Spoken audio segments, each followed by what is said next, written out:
주 예수의 부활하심을 찬송하고 기뻐하며 경배합니다. 잘 오셨습니다. 사랑하는 성도님들 가운데 어떤 분들은 2주 만에 뵙는 분들도 계셔요. 코로나가 집안에 걸린 어린아이로 인해서 들어와다가 그냥 집안에 있는 분들 차례대로 이렇게 걸리게 되어지니까 한 2주 만에 되어져서 예배 드리시는 분도 계십니다. 정말 뵙고 싶었고 기도 많이 했습니다. 주께서 여러분들의 가정에 은혜 위에 은혜를 더하여 주시기를 예수 이름으로 간절히 원합니다. 오늘 여기 부활절 또한 새로운 분들도 와주셔서 감사하고, 우리가 오늘 우리들이 드리는 예배는 우리 자신의 몸을 하나님 앞에 산 제물로 드리는 겁니다. 예배는 우리가 여러분들 준비해서 하나님 앞에 내어 드리는 겁니다. 따라합시다. 제물로 드립니다. 예, 그래서 예수의 이름으로 또 예수 그리스도의 말씀과 그분의 보배로운 피를 힘입어서 우리 자신을 쏟아 붓는 거예요. 그러면 하나님이 받으시고 하나님의 것을 우리에게 부어주실 줄 믿습니다. 이 예배를 통해서 하나님이 부활의 생명의 은혜와 그 능력을 우리에게 부어주셔서 이 예배를 통해서 세임 얻고 또 우리의 삶이 새롭게 변화되어지는 귀한 시간이 되어지기를 간절히 원합니다. 오늘은 본문에 있는 말씀을 통해서 부활하신 예수님이 제일 먼저 만나 주신 사람, 그 사람을 우리가 좀 보려고 합니다. 그리고 그 사람에게 주시는 부활의 첫 소식, 첫 메시지를 우리도 같이 받기를 원하면서, 사랑하는 성도 여러분, 부활이라고 말할 때 그 부활에 대한 충분 조건이 있어요. 무조건 되고 다 살아났다 해서 부활이 아니고요. 첫째로 부활이 되어지려면 죽음을 경험해야만 합니다. 두 번째로 하나님이 그를 살려주셔야만 합니다. 세 번째로 영원히 살아있는 자가 되어져야만 합니다. 살았다가 죽으면 부활이 아닙니다. 넷째로 완전히 그의 몸이 새롭게 변화되어져야만 합니다. 그래서 새로운 스타일의 전혀 다른 것이 부활입니다. 이러한 조건이 충족된다면 그것을 부활이라고 할 수 있습니다. 여러분, 나사로가 살아났지요. 나사로의 살아남은 부활이라고 할 수 있습니까? 이제 여러분들이 딱 들으셨으니까 금방 분별을 하실 것입니다.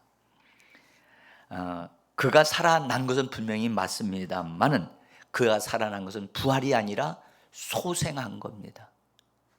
다시 분명히 살아나긴 살아났지만 그의 몸은 나중에 죽습니다. 그래서 이것은 부활이 아닙니다.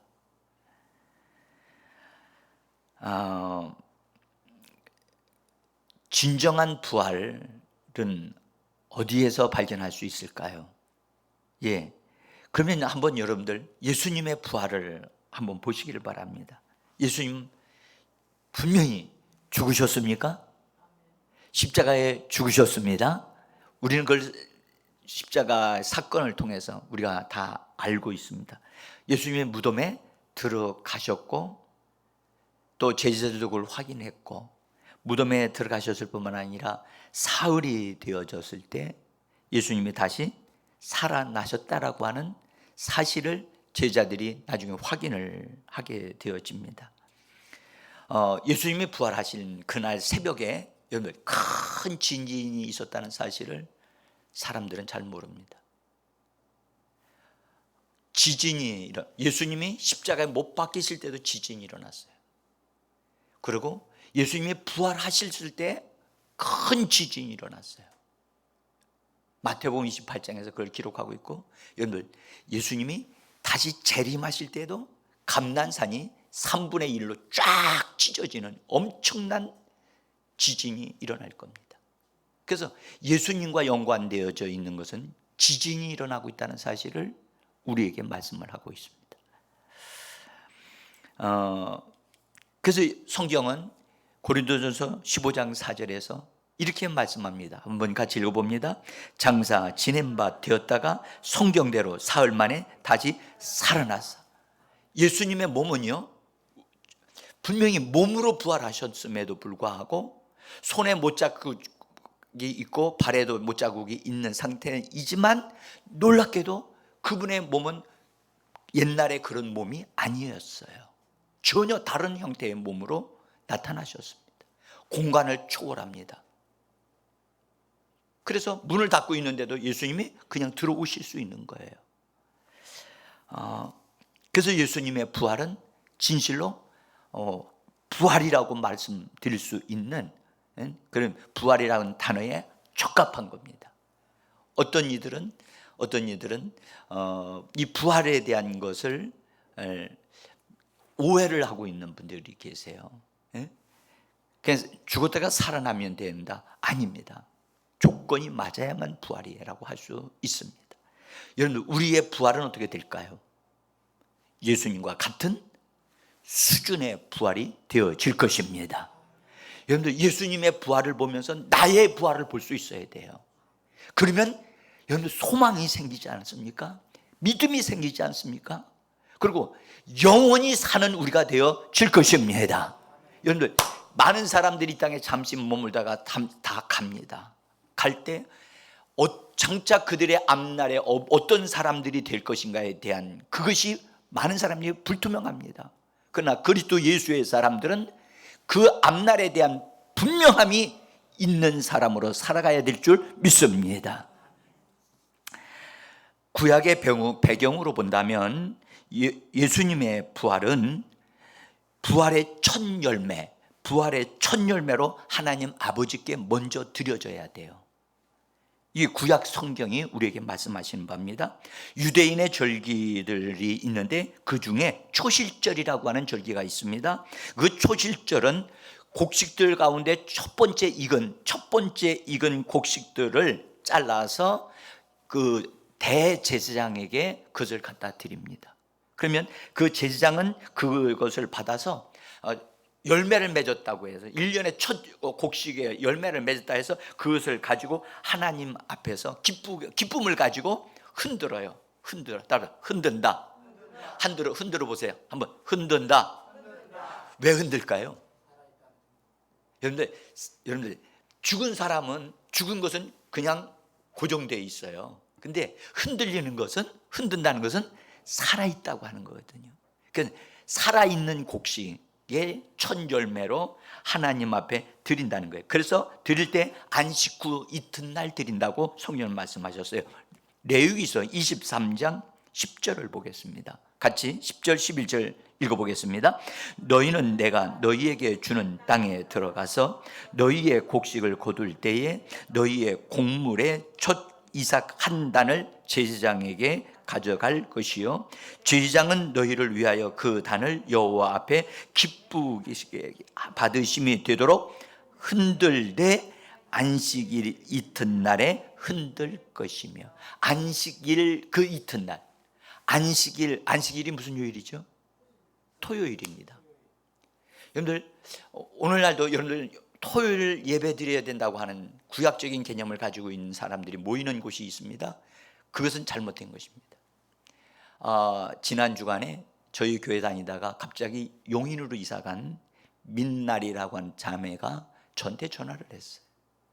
근데 목사님, 제가 이사 왔는데요, 옆집에 있는 어떤 자매가 자꾸 자기에게 찾아와 가지고 그가 하는 말이 예수 믿고 교회 다니자고 얘기를 하는데 이상해서 전화 드렸어요 그러는 거예요. 근데 뭐라고 얘기하냐면 유월절을 지켜야 된다고 얘기하고 토요일 날 예배 드려야 한다라고 얘기를 해요. 제가 여러분들, 그래서 그가 다니는 교회 앞에 이름이 뭐라고 돼 있어요? 그랬더니 하나님의 교회라고 돼 있다. 그래서 정확하게 제가 얘기했어요. 그건 이단입니다. 여러분들 토요일은 구약의 개념이에요. 구약의 개념. 토요일로 돌아가면 안 돼요. 이건 여러분들 안식일 교회도 있죠. 이 교회도 잘못된 교회입니다. 이건 분별력이 없었을 때는 그런 데로 다닐 수도 있지만 그런 데 다니게 되어지면 자기 영혼을 망치게 되어지는 겁니다. 그래서 안내를 해드렸습니다. 여러분, 안식 후 이튿날이라니까요.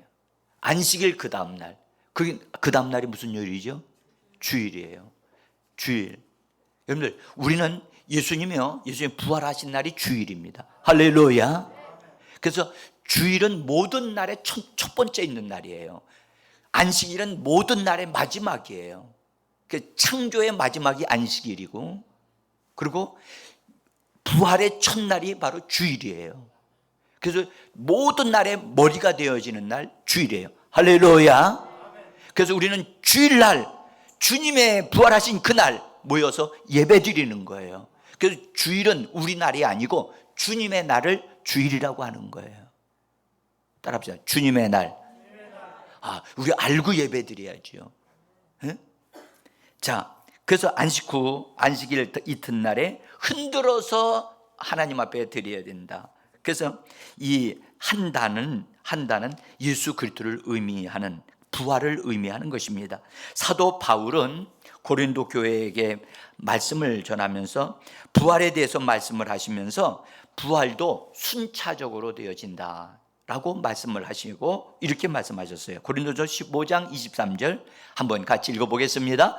그러나 각각 자기 차례대로 되리니 먼저는 그리스도요, 그 다음에는 그의 강림하실 때에 그리스도에게 속한 자요, 그 후에는 마지막이니. 여러분들, 부활에 대한 것을 예수님이 첫 열매로 부활되시고, 그 다음은 누구냐? 그 다음에는 누구라 그랬죠?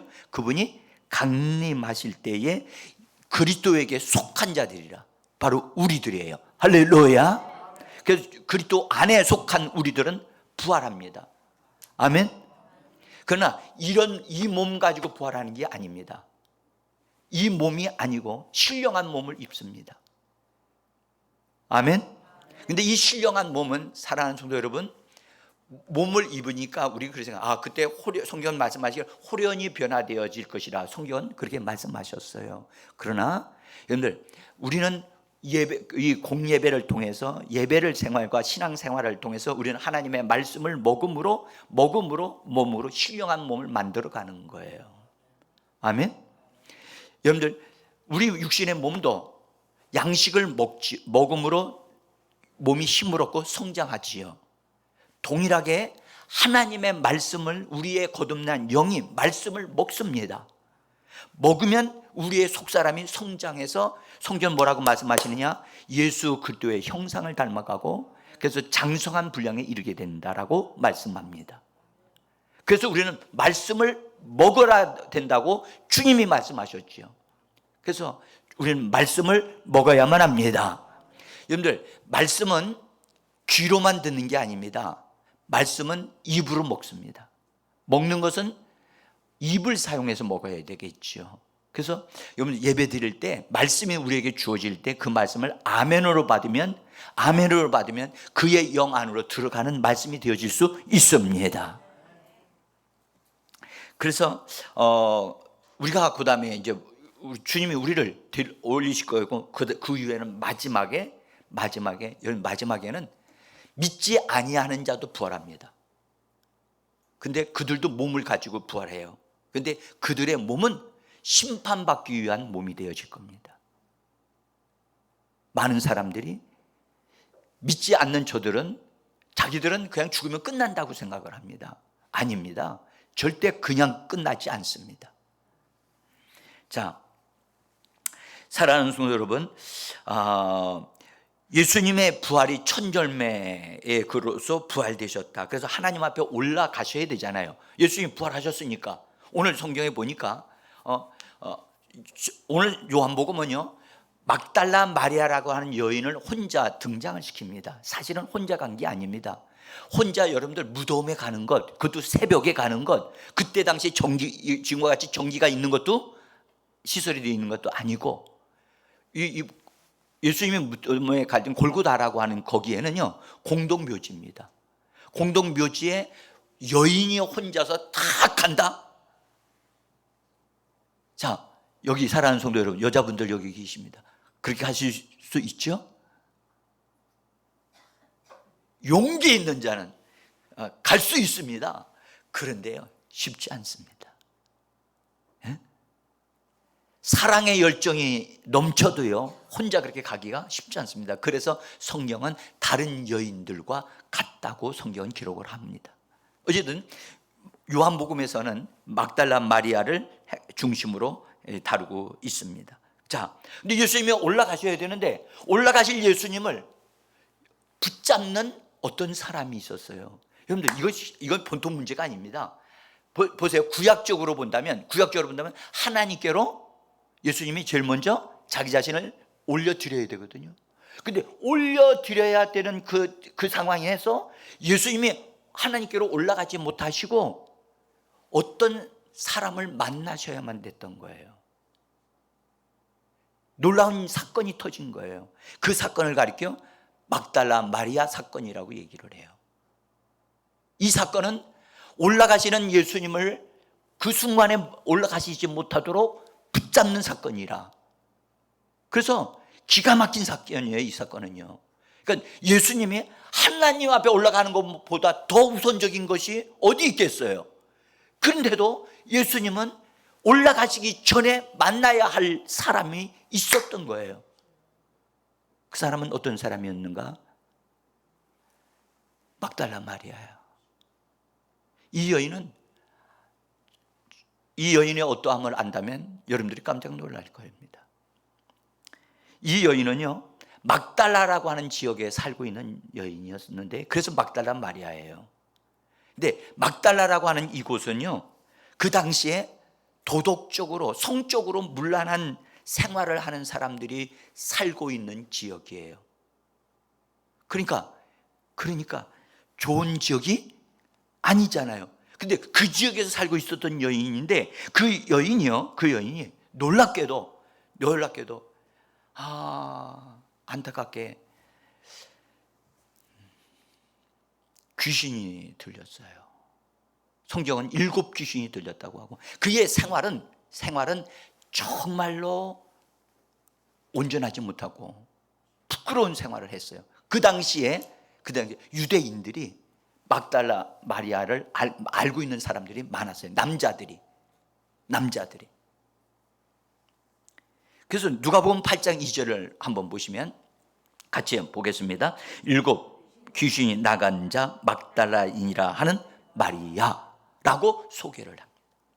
근데 7 귀신이 들렸으니까 여러분들, 귀신이 한 마리가 들어온 것도 문제인데 7마리씩이나 들어왔으니 이 여인이 얼마나 사납게 또 힘있게 활동했을까를 우리가 짐작할 수 있지요.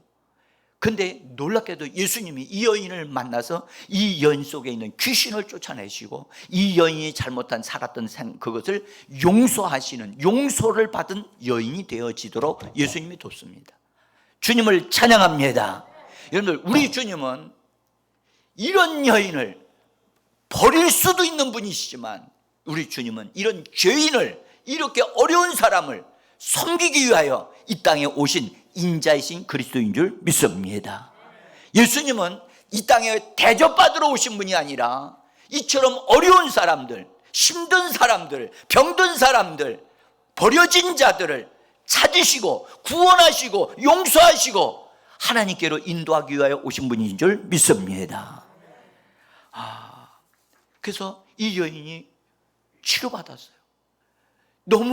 그리고 생각이, 자기의 삶이 너무너무 자기가 죄를 범했다는 사실을 알았어요. 여러분들, 예수님에 대한 영화를 보면 반드시 거기에 이 막달라 마리아라는 여인이 반드시 등장합니다. 그런데 이 여인이 치료받으니까 너무너무 감격하고 감사해서 예수님을 위해서 자기가 살기로 결단을 해요. 그래서 예수님이 어디를 가든지 따라가면서 섬기는 일을 하고 뒷바라지하는 일을 해요. 응? 은혜를 받았으니까 너무나 감사하고, 또 예수님이 말씀하시는 걸 들으면서 은혜를 받으면서 예수님을 쫙 말없이 그렇게 섬기는 자였는데, 예수님이 갑자기 십자가에 못 박히시는 그런 고난을 받으시는 과정에 들어가자 이 막달라 마리아는 예수님을 떠날 수가 없는 거예요. 예수님이 계신 곳에는 항상 그림자같이 따라다녔어요. 그래서 매 맞는 곳에도 가고, 심지어 못 박히시는데도 이 여인은 거기에 멀리 서서 눈물을 흘리면서 울고 있었던 거예요. 그리고 못 박히신 다음에 그 과정 모든 걸 다 봤고, 그 다음에 예수님의 시신을 내려가지고 정리해서 무덤에 넣는데, 무덤에 넣는 것까지 같이 본 거예요. 그럼 무덤에 넣고 거기 겉에다가 큰 바위를 갖다 막아가지고 봉인하고 했으니까 더 이상 어떻게 할 수 없고, 그 다음에 군인들이 거기서 경비를 쓰니까 거기 있을 수가 없으니까 집으로 돌아가서 이제 안식일을 지나고 그 다음날 그래도 예수님이 보고 싶으니까, 그러나 돌이 막혀져 있는데 볼 수도 없음에도 불구하고 예수님의 몸에다 향유를 붓기 위해서, 몸이 상하지 않도록 하기 위해서 향유를 이렇게 붓기 위해서 준비해가지고 몇 여인들이 같이 준비해가지고 이따가 새벽에 준비해서 나온 거예요. 새벽기도 나온 거지요. 예? 근데 막상 나오면서 보니까 우리 향유를 가지고 가도 큰 돌이 있는데 그걸 누가 옮겨주지? 라고 여인들은 생각했을 거예요. 그리고 왔는데 보니까, 무덤에 가까이 와 보니까 놀란 일이 벌어진 거예요. 돌이 옮겨진 거예요. 옮겨져 있어. 여인들의 힘으로는 옮길 수 있지는 못해요, 그 돌을요. 그런데 옮겨진 거예요. 그래서 이 여인이 거기 있던 여인들이 다 충격을 받았어요. 그런데 그 중에서 이 막달라 마리아가 엄청나게 충격을 받아가지고 당황했어요. 당황해가지고 이 사실을 어떻게 해? 그래가지고 자기가 할 수 있는 건 뭐냐? 빨리 제자들에게 알려야 되겠다라는 사실만 가지고 쫙 뛰어갔어요.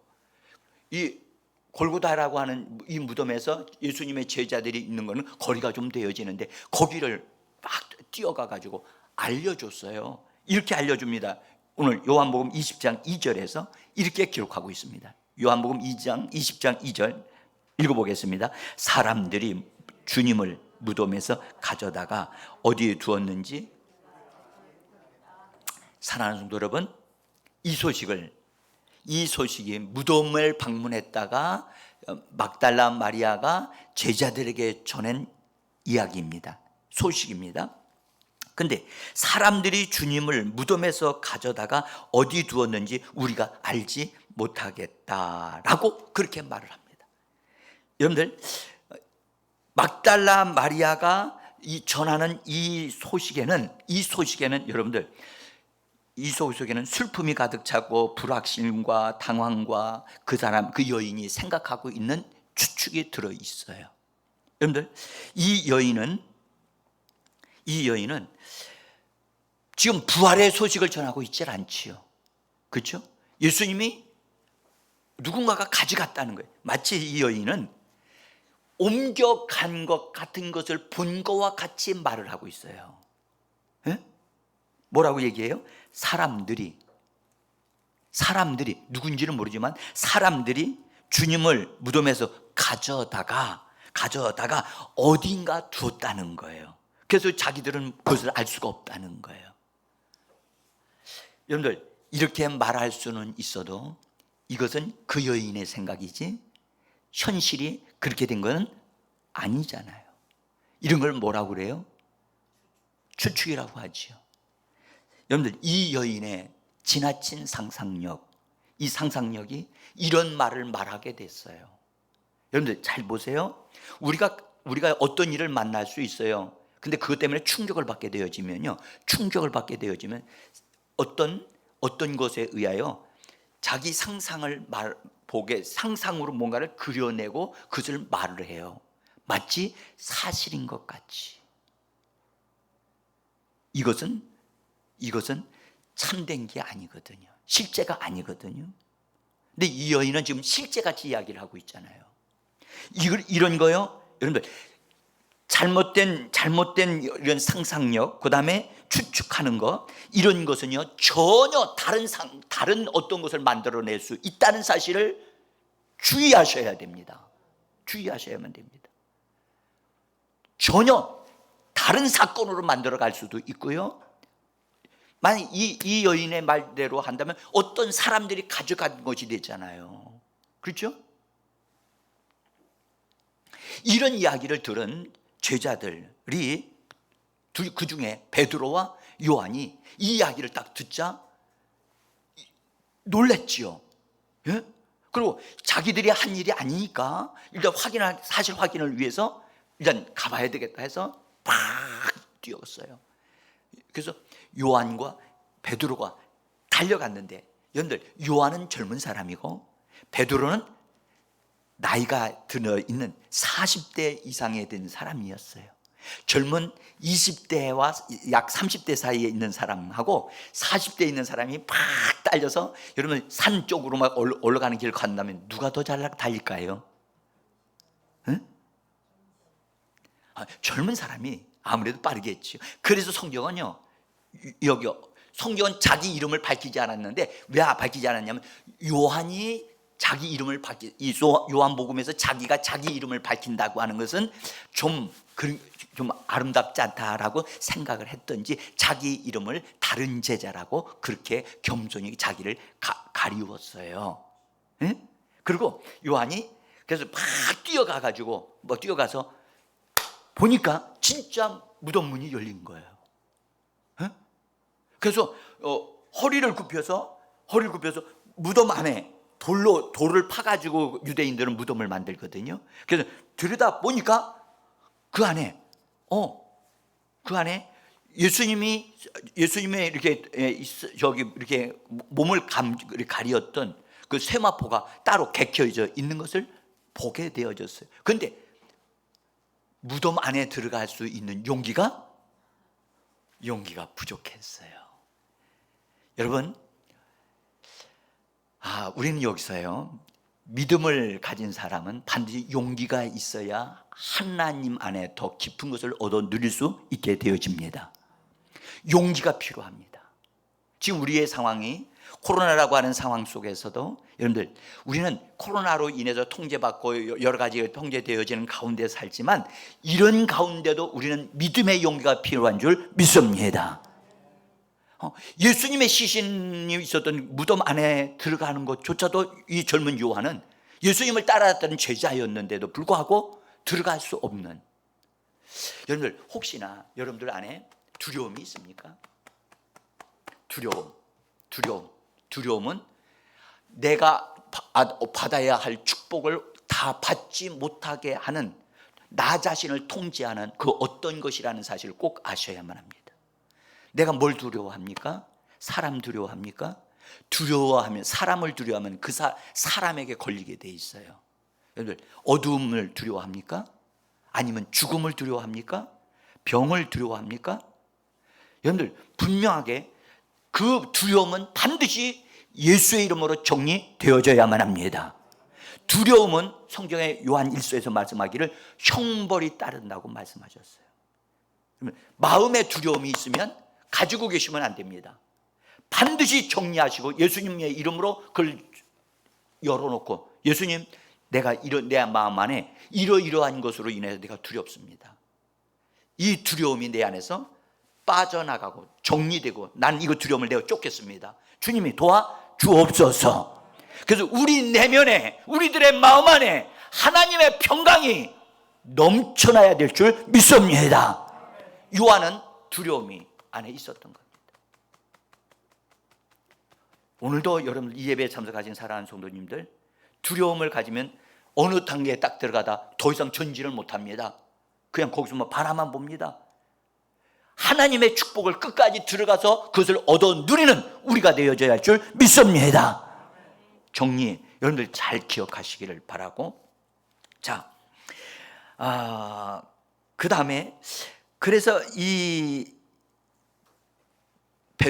거기서 들어가지를 못하자 베드로가 탁 따라와서 잡았어. 그래서 베드로는 나이가 많고 그래도 용기가 있어가지고 담대해서 탁 무덤 안으로 들어갔어요. 그래서 안에 있는 것을 정확하게 살펴보니까 정말 예수님이 부활하신 것이 맞다라고 하는 그런 감이 왔어요. 베드로는 예수님 부활하셨다라고 선포하지를 못했어요. 눈으로 볼 수가 없었으니까. 자, 근데 메시지역으로 6절을 이렇게 한번 보겠습니다. 6절. 자, 길지만 읽어보겠습니다.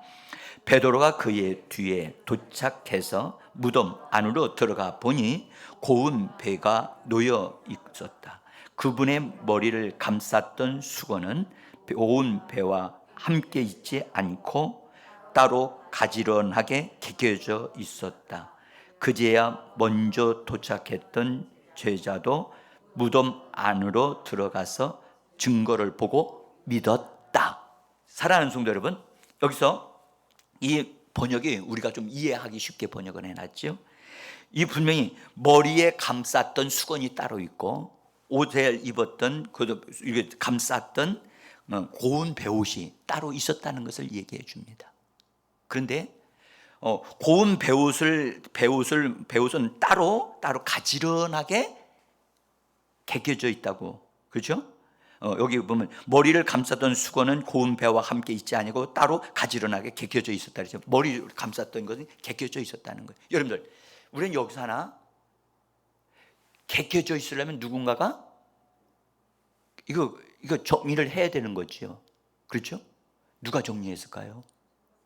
천사들이 했겠죠? 여러분, 천사들이 그런 거 물질적인 부분을 개키지 않습니다. 누가 개켰어요? 주님이 몸을 가지셨던 분이기 때문에 그걸 정리를 하고 일어나신 거지요. 그걸 보면서 오늘 여기 요한복음에서는 요한복음을 기록한 요한이 뭐라고 맨 끝에다 써놨어요? 증거를 보고 뭐 했다? 믿었다. 뭘 믿었을까? 죽은 것을 믿었을까?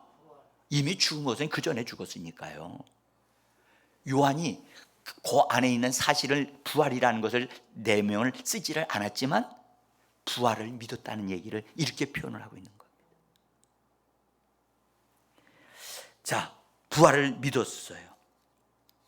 그리고 두 제자는요, 거기 무덤에서 나와서 그냥 집으로 갔다고 요한복음에서는 기록합니다. 여러분들, 요한의 집에는 누가 있죠? 이걸 아셔야 되는데, 요한의 집에는 누가 있어요? 여러분들, 예수님이 십자가에서 말씀하기를 네 어머니야 해서 성경을 즉시로 그 날로부터 어머니로 모시고 갔다 그래요. 그러니까 요한이 집에 가서 예수를 낳은 어머니에게, 슬퍼하고 있었던 어머니에게 뭘 전했겠어요? 부활하셨다는 기쁜 소식을 탁 전한 거예요. 주님을 찬양합니다. 예. 자, 일단 집으로 그냥 갔어요. 근데 갔으니까 나중에 여자인 막달라 마리아가 다시 거기 무덤 쪽으로 와 보니까 제자들은 가버리고 자기만 동그랗게 남은 거예요. 그래서 나는 어떡하라고? 그러면서 자 와가지고 다시 한번 무덤 안에 이렇게 들여다보는데 그 무덤 안에 있는 천사들이 보였던 거예요. 천사가 오늘 성경 구체적으로 예수님의 시신이 놓였던 머리에 놓였던 부분과 발에 놓였던데 거기 각각 천사가 둘이 있었다는 거예요. 나는 여러분들에게 이 말씀드립니다. 천사가 있음을 믿으시기를 바랍니다. 적어도 예수 그리스도를 영접한 그리스도인들에게는 하나님이 우리를 도우라고 돕는 천사들이 지원되어져 있답니다.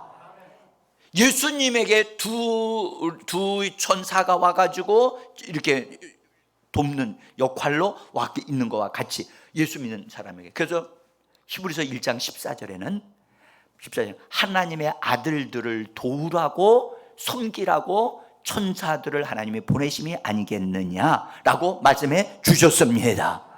그래서 적어도 여러분들 믿으셔야 돼요. 믿으시는 분, 예수를 믿고 거듭나신 분들에게는 돕는 천사가 적어도 둘 이상은 와 있어요. 그 사람이 기도하는 사람이라면 더 많아질 수도 있어요. 그래서 여러분들, 사람들, 예수 안에 있는 사람들 대면할 때 그 사람만 보면 안 돼요. 그 사람들 옆에 누가 있든 천사들이 있어요. 예수님이 어린아이들에게 대해서 얘기를 하실 때가, 너희들이 어린아이들을 임으로 대하면 안 된다. 너희가 임으로 대하게 되면 그들을 돕는 천사들이 그것을 하나님 앞에 알리신다는 거예요. 그러니까 어린 자녀들에게 함부로 말하시면 안 돼요. 그들을 돕는 누가 있어요? 천사들이 아빠가 말한 거, 엄마가 말한 것을 가지고 뭐 한다고요? 하나님 앞에 가서 얘기한다는 거예요. 그러니까 어린 자녀들은요, 우리에게 맡겨주신 하나님의 선물이에요. 그들이 잘못할 수 있고 실수할 수 있어요. 그것 때문에 함부로 감정적으로 대하시면 안 돼요. 정말 하나님이 나에게 맡겨준 보물로 여기셔야 돼요. 사랑함으로 말하셔야 돼요. 아멘. 자, 이제 사랑하는 성도, 이 여인이요, 천사들을 보는데 천사가 자기에게 말을 하는 거예요. 뭐라고 말을 하냐면, 여자여 어찌하여 우느냐? 그렇게 말을 하는 거예요. 이 여자는, 지금 막달라 마리아는 예수에게 꽂혀 있는 여자예요. 근데 어떤 예수였느냐? 성경을 여러분들 잘 기억해 보세요. 잘 살펴보세요. 이 막달라 마리아는 부활하신다고 하는 주님의 살아계실 때의 말씀을 이 여인은 몰랐던 것 같아요. 죽은 예수에게 꽂혀 있어요. 예수의 시체에 관심하고 있는 것이 부활하셨다는 건 전혀 상상도 못하고 있어요. 그런데 그래서 또 이 천사가 말을 하니까 또 자기 말을 대답을 합니다. 뭐라고 대답하느냐? 13절을 보시죠. 같이 읽어봅니다. 여자여 어찌하여 우느냐? 마리아는 대답합니다. 사람들이 내 주님을 옮겨다가 어디에 뒀는지 내가 알지 못함이니이다. 사랑하는 성도 여러분, 지금 보세요. 이런 말을 아까 누구에게 했어요? 제자들에게 했죠. 제자들에게 했는데 그 말을 들었던 제자들이 지금 왔다가 가고 다시 무덤에 왔어요. 와가지고 지금 천사가 자기한테 이야기를 하고 있어요. 이야기하고 있는데 똑같은 말을 하고 있어요. 거의 똑같은 말. 여러분들, 시간이 갔음에도 불구하고 다시 무덤에 왔음에도 불구하고 이 여인은 자기 생각을 바꾸지 않고 있어요. 여러분들, 생각을 하게 되어지면, 어떤 생각을 하게 되어지면 그 사람은 그 생각을 따라 그렇게 보게 되고 그렇게 말을 하게 돼 있어요. 그래서 성경은 말씀하기를 생각이 그 사람을 그렇게 만들어가요. 생각을 변화되게, 생각을 바꿔야만 하나님이 원하시는 말씀으로 바꾸고 하나님이 주신 것으로 생각을 바꾸면 보이지 않던 것이 보게 되어지는 것을 믿으시기를 바랍니다. 우리가 인간적인 생각을 갖고선 보게 되어지면 전혀 영적인 것이 보이지 않습니다. 그러나 하나님의 말씀을 가지고 환경을 보게 되어지면 하나님이 우리에게 주시는 것들이 보이기 시작합니다. 생각의 변화가 필요합니다. 그래서 로마서 12장에도 말씀하셔서 마음의 생각을 새롭게 함으로 변화를 받아. 변화는 저절로 일어나는 것이 아니라 마음의 생각을 바꿈으로 이루어지는 것입니다. 오늘 이 예배를 통해서 육신의 생각을 내려놓고 영인 하나님의 말씀을 받아들여서 말씀을 따라 내 생각을 바꾸는 역사가 일어나기를 원합니다. 마음의 생각을 바꿔야 돼요. 지금 이 여인은 부활하신 주님을 만나기 위해서 왔는데 육신의 생각으로 가득 채워져 있어요. 죽은 예수의 생각으로 가득 채워져 있어요. 그러니까 죽은 예수 시체가 안 보이는 거죠. 여러분, 천사가 이 대답을 하지 않았습니다. 왜냐하면 그 자리에 예수님이 계셨기 때문입니다. 여자가 그 말을 딱 한 다음에 뒤를 돌아섰어요. 뒤를 딱 돌아섰는데 예수님이 그때 그 여인과 함께 계셨고 보고 계셨어요.